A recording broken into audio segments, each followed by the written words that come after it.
On December 8, 2021, Indian Air Force's helicopter Mi-17v5 carrying 14 personnel, including Chief of Defence Staff General Bipin Rawat and his spouse Madhulika Rawat, crashed in Kannur, Tamil Nadu, minutes before it was to land at Defence Services Staff College in Wellington. The nation was in for a shock. This is exactly why we decided to interview Sqn Ldr Vinod Kumar sir, who is an Air Force veteran and who has flown different versions of Mi-17, to know more about this chopper which carry the VVIPs of the nation. We began by asking for his analysis of the crash. First of all, firstly, this is a very, very sad thing, and I would like to start this interview itself by, just offering our prayer to the departed souls and prayer for Group Captain Varun Singh, whom I knew personally in a station long back. So, so he's struggling. Anyway, it's very unfortunate, the accident. So, because I got about 2,000 hours on the Mi-17s. I've flown and all of them in mountains.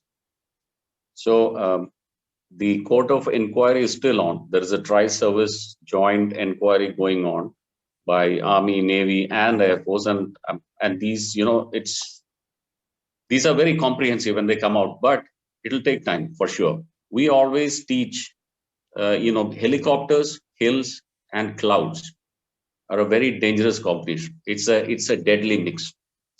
Unlike fixed wing is, they take off from a runway, they always land on a runway. A helicopter, that's why it's one of the most versatile machines. It can go anywhere, you can land everywhere. I've been involved with some investigators myself in world over, actually. There's a couple in Africa, there was some here, back in India as well. So they have to break down into various aspects. There are 4 or 5 main things which people need to investigate. First of all, natural inclination. If everything is that, because it was General Rawat, immediately a lot of people jumps in and says, okay, is it sabotage?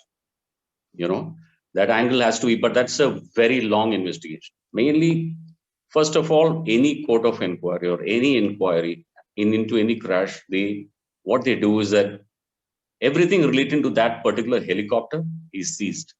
Okay. No accident happens without leaving a trail. So what is a trail?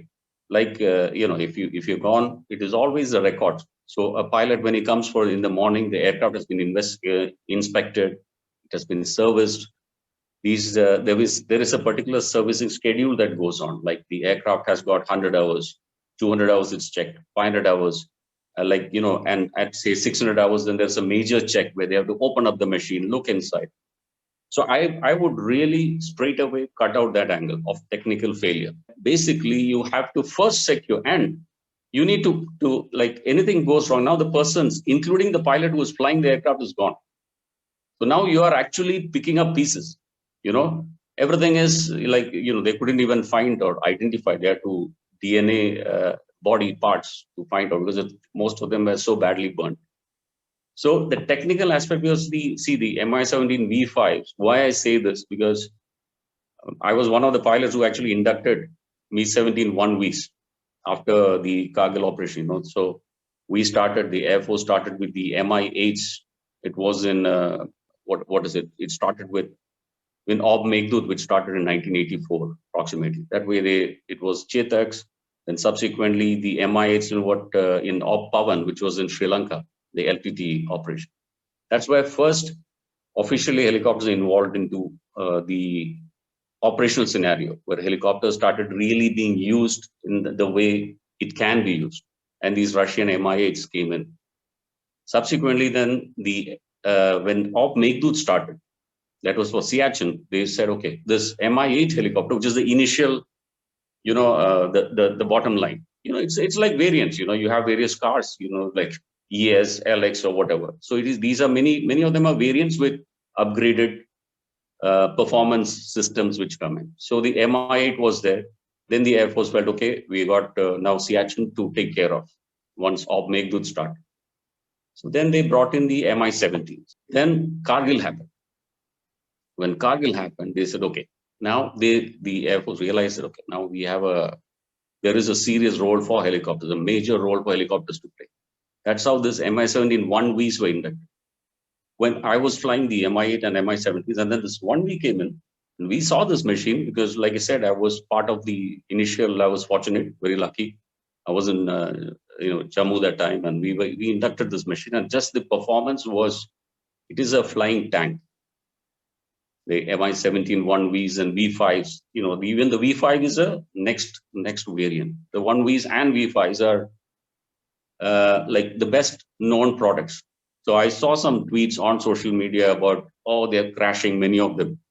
Yeah, they're crashing because they're working so hard all over the world. There are many, and especially in mountains, So so this technical aspect, because I just covered on the strength, this aircraft, they were going for this Wellington Gymkhana helipad, where he was headed for. The flight from Coimbatore to Wellington Gymkhana is only 20 minutes. It's not a very long flight. Unfortunately, with our terrain, starting from northeast to the glacier, all our helicopter operations happening in mountains. So technically, again, going back to Mi-17v5, it's IFR capable. IFR capable means, for a layman's language, it can fly completely on its, like any airliner. Weather is not a factor. She can go through, no problem, because it's got adequate equipments on board. Now, landing in a mountain helipad like Wellington, which is sort of a bowl where, the mountain is coming down and there is a helipad, and then there is again raised areas. It's almost like it's like going into a bowl, okay, when the pilot is going in. And so one of the videos I saw where you find this helicopters going in through the clouds, and somebody has seen it disappear into the clouds. There is something called stratus clouds, when sometimes you get these fog early morning, and these stratus clouds, they drift back and forth quite quickly. Anybody who's flown in the mountain will say that, that's almost, so that part is which needs to be investigated, of the met part. So they go for technical evaluation, then they go for the meteorological part, then they go for the operational part. Operational part is that, okay, who was flying the aircraft? Okay, who are the pilots? So their experience, and I believe he was the commanding officer. So with fairly lot of experience, both the pilots, there's a wing commander and a squadron leader. They were not greenhorns. These guys are experienced pilots, and otherwise they wouldn't be assigned to fly somebody as important as CDS. So then their training is assessed. Was there any gaps in training? The topography, if you see, Wellington is at 6,000 feet, 6,085 or something, the Gymkhana helipad. This machine, up to 10,000, it is like, it's like nobody has to, worry, because what happens, the aircraft, especially landing in mountain helipads, we've had accidents all over the world where they run out of power because was the aircraft loaded too much. V5s can carry up to 36, more than 36, fully loaded troops. Now, 3,200 meters, 3.2 kilometers is 10,000 feet. Up to 10,000 feet, this aircraft can carry no problem. It can carry full loads. There's no issues with fuel or so. That is another part of the topography, the performance of the aircraft. So the pilot training is another thing which has to be, again, assessed by the crew. I don't know if you have heard about this Kobe Bryant crash, in 2020, last year, I think. Kobe Bryant, the NBA. Yeah. He and his daughter. Yeah, his daughter and 8 more other people. Many parallels with that. If you see the inquiry, and I was just, just out of curiosity, yesterday I was just going through it, and there is a lot of parallels, but I would say one thing is that for sure, few things can be taken out. Is technical failure, sabotage, we don't know. Okay, that's again they have to inquire. Met conditions, yes, there is a small question mark, like because there is a video existing where he went. This stratus clouds can keep moving very fast. So if it's you're going into a bowl and you're on approach and this thing just moves in. So it is like, for a layman, it's like you're walking in a mall or something, and somebody puts a white bed sheet over your head. That's how the pilot feels, and it just happens like that. I wouldn't I wouldn't speculate, or I wouldn't say that the pilot would push on. If he knew the weather is bad, there was no way, because that's what we, any VVIP pilot will say. With the VIP on board, you don't want to take chance. So normally 99% of the pilots has the gumption to, just turn around. That's what is again done with, for the anybody flying VVIPs. They're saying, yeah, weather is, don't take chance, because his life is most important. The passengers on board, because that meeting, that address can happen another day, or you can push it forward. With that, we move to the next question, which everyone is asking. Why was the copter flying so low? From my judgment of having flown Mi-17s, if you film a helicopter from below, it always looks lower than it is. Okay, it always looks, and maybe yeah. So that makes it a point that, like I said, the Wellington helipad is in a small little bowl. So if you're measuring direct distance from the helipad, then that is as the crow flies. So if it's 1.2 kilometers, he's on approach. He's almost started his landing approach. So that is where this thing comes, is that there have been occasions which I myself experienced. I can say I'm fairly, because I've got about 12,000 hours on helicopters, and so like when you start an approach, the helipad is visible. Okay, the guys, unfortunately, it's completely visual, because helipads in mountains, there is nothing. There's no way that what the fixed wing does. For example, in Bombay, somebody's on ILS. It's all very straight, linear path. So helicopter flying it's a much more skilled affair. So pilot judgment. So now if the pilot has seen the helipad from far, when he's starting his approach, he can see. Now he's coming in. And on short finals, when this drift is coming in, there is a cloud moving in. So he can still see it. So there can be a situation. Again, it's open to investigation and everything. It has happened to people that this thing just sort of, it's like, as you close in, suddenly the helipad is disappeared. Now the pilot is left with no option, but he has to pull power and go around. Now, my informed guess would be that is where it started going wrong. Is that when he started, like, he probably saw that he lost sight with the helipad and he started going wrong. And like, there are physiological aspects where, like I said, if you're walking in a mall and somebody just comes and you will take a few seconds to recover where I am, right? That's what happens sometimes. Disorientation, so kind of. Disorientation. There are various, physiological. There is Coriolis effect, and there's something called. I don't want to go more in the technical part. So, to just cover up the whole thing for me, just to summarize, is that it looks like there is something called inadvertent IFR conditions. It is when the pilot is going visual, and it's just like, you're driving on the road in the hills, and suddenly a fog moves in. So that is one inadvertent IFR. IFR means instrument flight conditions. Definitely, I've had situations where there is in some runways in Kashmir where there's a tower and there's a cloud sitting right over the tower, and the whole rest of the world is all clear. So now the ATC keeps saying, oh, no, weather is, you can't see anything. And we all are standing there and saying, okay, we can see the whole world. Actually, so it can happen. What I'm saying is that this drifting clouds, we are not, human beings are not designed to fly.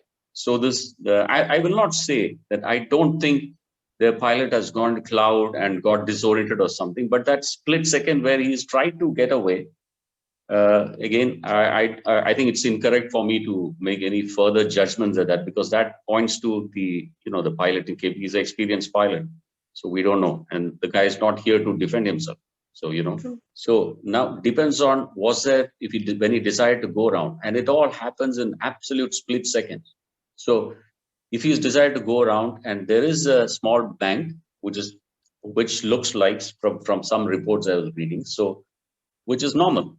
He is trying to get out of it. He's trying to save the aircraft.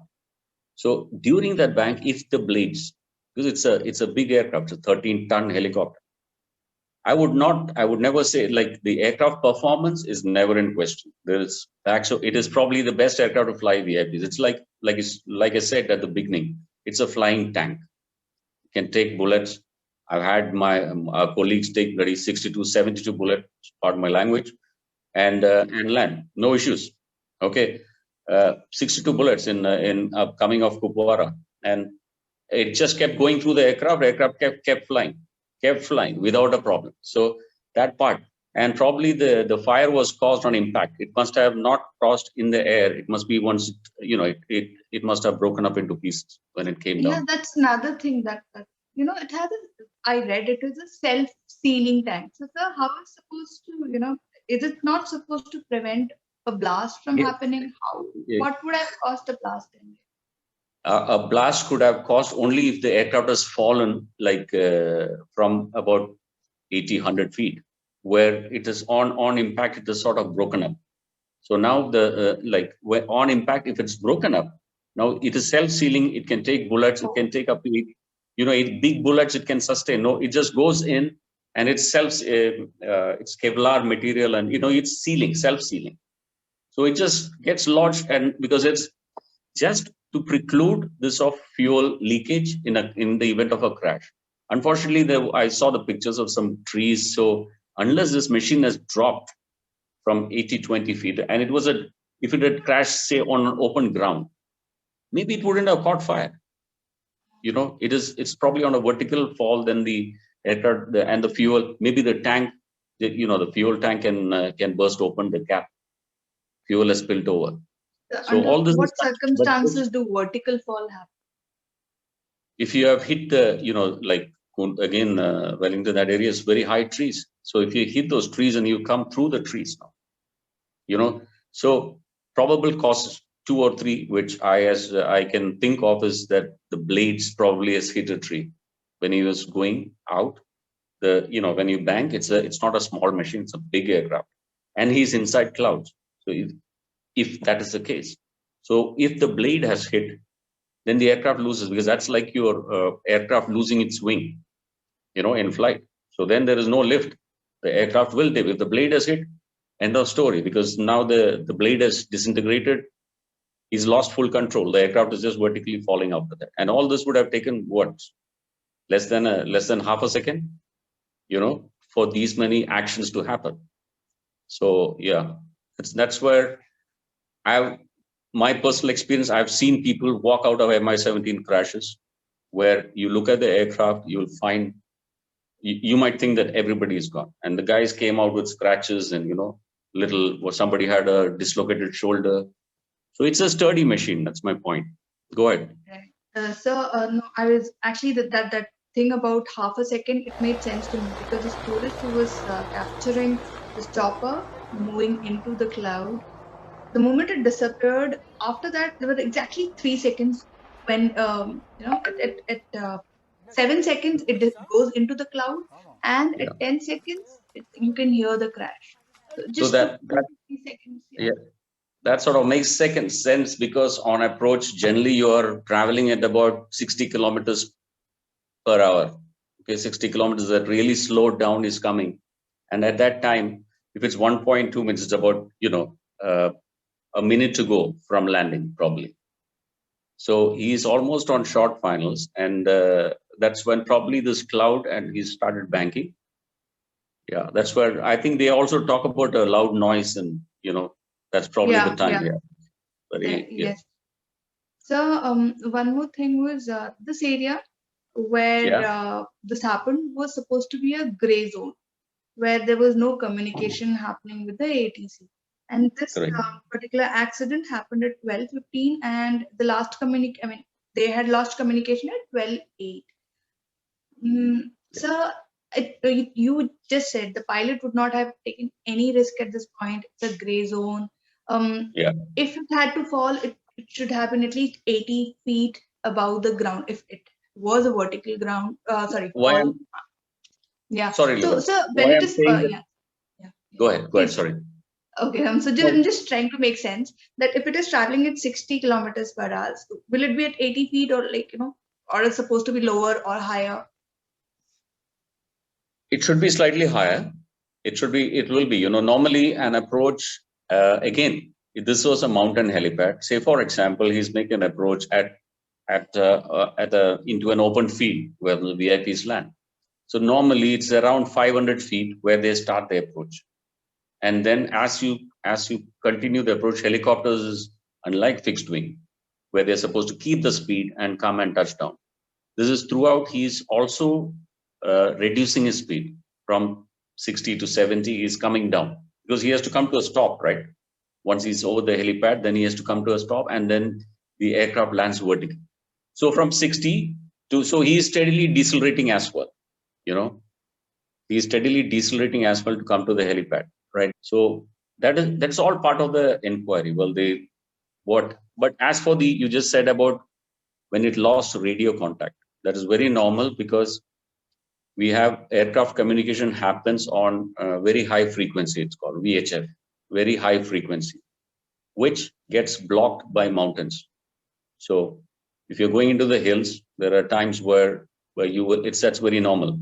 Sometimes what happens, you can speak vertically because it's always what you call line of sight, as the crow flies straight. So if there is any obstacle like a mountain, it's basically mountains or rocks or something, then it starts getting cut off. So that part about the aircraft losing radio contact is, it's very normal. Yeah. Right. So one thing that as a dilettante person, when I have no clue about aviation, I always wonder, do these helicopters not have a way to see through the fog? Because once they run into fog, there's especially something like helicopter, should they not be having? See, like I said, what we have, even now, like we got now the Apaches, we got the Dhruv, we got, all the latest generation helicopters are coming with, they've got weather radars on board. Weather radar is that the guy can see, like if he's approaching bad weather, to avoid. It's not. And then if you enter clouds, say he's gone through clouds, like all the, you have aircrafts landing in Mumbai and Delhi and everywhere through all kinds of weather. These days, all the helicopters have almost the same equipment, and even the pilots are trained to fly through weather. Right at the beginning, what I said, this combination is what puts us at a big, where the hills, the clouds. Now, there is no instrument flying possible inside mountains, nowhere in the world. Like I said, even if you go and read up on this Kobe Bryant helicopter crash, there's a lot of information there which you can, if you can read on that one, it's, you can understand that the pilot had an option to climb up. In that case, he chose to stay low and try to follow a highway to reach somewhere. And at some point, he himself again probably got disoriented and landed, crashed next to the road in Kobe Bryant. Like I said, we are cutting that part out on this one because of the VIP on board. They wouldn't. I will be very, very surprised if it shows up that he was pressing. I don't think the pilot would press through weather. There is these aircrafts have got something called radio altimeter, where at any point the pilot can read what is his height. Unfortunately, I'm not this V5s, because that's a very, very advanced avionics. It's a fitment on aircraft which is called TAWS. It is Terrain Avoidance Warning System, TAWS, which is there on all the airlines. All the airlines has it, because if he's flying and then he's inside clouds and he's approaching a mountain, then he's warned. He gets a warning that okay, there's a mountain coming up. But in this case, the problem here is that a helicopter pilot, he's going to land inside that mountain. So how effective that piece of equipment is, I don't know. But definitely, the only piece of equipment that the V5 does not have is the TAWS with the Terrain Avoidance Warning System. Okay, but operationally, because helicopters operate inside mountains, it really doesn't help. So if I was an operational commander, I would say, doesn't help. So it had all the equipments on board, but otherwise it's got an ILS. It can do a zero. ILS would be? Sorry, yeah. ILS is an instrument landing system. Like the fixed wing fraternity uses it a lot. The fixed wing crowd uses it a lot. You know, whether it is Mumbai, Delhi, Dubai, everywhere they use it all the time, because that's like, that just keeps the aircraft on profile. You know, it's like the pilot need not look out. He's looking inside and coming in and landing. So, whereas unfortunate part about helicopters in mountains, the pilot experience level, the skill level, everything comes in. There was this document on helicopters, Yeah, and one of the incidents where another VVIP of the country, which is Ambani himself, he actually had pebble. I'm sure you've read that report. yeah. He actually had pebbles in his chopper, and that was fuel contamination. Putting sugar is enough to cause fuel contamination. I'm just asking, sir, is that, I mean, not in this case, but how dangerous can that be? Look, again, I don't think a pebble would really affect a helicopter, like in that case, because my friend was captain of that aircraft when this Ambani's thing happened. You know, Oh, yeah, he's so, but a pebble in this particular case, because these aircrafts have got something called fuel filter, like our cars, they've got yeah. filters, fuel filters. So what happens, like if there's a pebble or sand, somebody puts, for example, okay, somebody put sand. All these machines, even Ambani's helicopter or any of those machines, that is why there is sufficient backup systems in place. Because I don't know, in the military, I know that General Rawat had an accident in 2015 in Kohima, in Nagaland, on a Yeah, llama. Dimapur. Yeah. I think Yes. Dimapur. Okay. So if I like a president of a country or a prime minister of a country or a very high ranking dignitary, we would never put them in single engine helicopters. Okay, because now coming back to a question of these pebbles, these aircrafts have got two engines. Remember this. And this aircraft, again, it's I don't know, again, I don't remember, I'm just speaking from memory, but it's 1270s.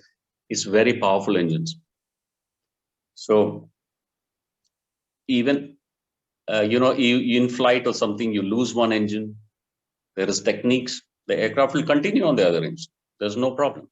So if somebody puts a pebble, or for example, so what will happen is both the aircrafts, they got two different separate fuel systems. They don't mix. That is a Both the backup. engine have different. Yes. So those are the safety features given. So you have, even if only one will fail, it won't be that both of them will fail at the same time. And even before that, the pilot will get sufficient warnings in the cockpit. Like there is, the filter warning, like very much like a car. It will give you warning. Your oil level is low, or the fuel filter is contaminated or something. So again, sabotage can be on this aircraft, can be only thought of as anything, a missile hit or a rocket hit. Again, I told you about how sturdy this aircraft is. At somebody has to fire something really big to bring down a Mi-17. It's almost it was very successful. This was specifically built by the Russians to take on the Mujahideens in Afghanistan. Clear. And so that was all the weapons, and everything was. It proved to be one of the most sturdiest and most effective helicopters in mountains. Yes, I heard Americans were struggling with it. Yes. If you read, on the Mi-7 helicopter, it's a big success actually. And then they came up with Stinger missiles, and so you need somebody to fire a Stinger missile or something to bring it down. And even that Stinger missile, now, like we have flares, these 1Vs and V5s have got flares. Even for those, there are sufficient barriers. So I would personally discount that part about the sabotage theory. So it more, for me, points towards almost like a freak situation where the pilot reactions, also he probably took the correct actions. And while just turning, one of those blades has hit a tree, he's lost control, gone down. That would be just my summary at this point. Like I said, from it is an evolving situation. We might come across. Exactly. So and even the Air Force has put out a message, said that please refrain from uniform tweets. I'm assuming that it's for uniformed men and not for retired people. So, for the, so. Yeah. I mean, As we always some of look the- up to technical people and veterans like you. One last bit was I was very pained to see some of the service personnel, and whatever is your enmity, you might like a person, you might dislike a person, but it is in a position, you got to give that respect, not to the person, you give that respect to the position. So anyway, I think they're being dealt with in the correct way required. Even the public is dealing with them. So that's yeah.